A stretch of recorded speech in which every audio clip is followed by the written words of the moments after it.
కేసులో ఓ head master రెచ్చిపోయాడు. వేధింపుల ఆరోపణలపై విచారణ కోసం పిలిపించిన అధికారిని బెల్ట్తో కొట్టాడు. సీతాపూర్ జిల్లాలో జరిగిన ఈ ఘటన తీవ్ర కలకలం రేపుతోంది. ఉపాధ్యాయుడి దాడికి సంబంధించిన వీడియో ఇప్పుడు వైరల్గా మారడంతో అధికారులు ఆయనపై చర్యలు తీసుకున్నారు. పోలీసులు అతన్ని అరెస్ట్ చేశారు.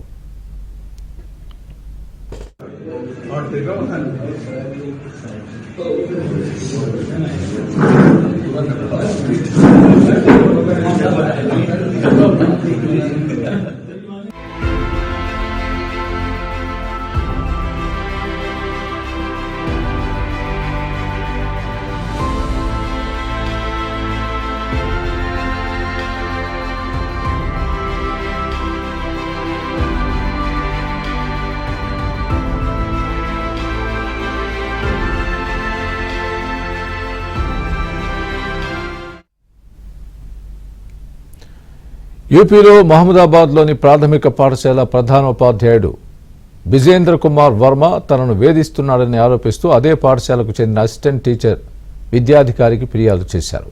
ఈ ఫిర్యాదుపై విచారణకు రావాలని బిజేంద్ర వర్మకు అధికారి నోటీసులు ఇచ్చారు. ఇందులో భాగంగా అఖిలేష్ ప్రతాప్ సింగ్ అనే ఉన్నత విద్యాధికారి విచారిస్తూ ఉండగా ఆగ్రహంతో ఊగిపోయిన హెడ్ మాస్టర్ చేతిలోని ఫైల్ను టేబుల్పై పడేసి బెల్ట్ తీసి అధికారిని కొట్టాడు.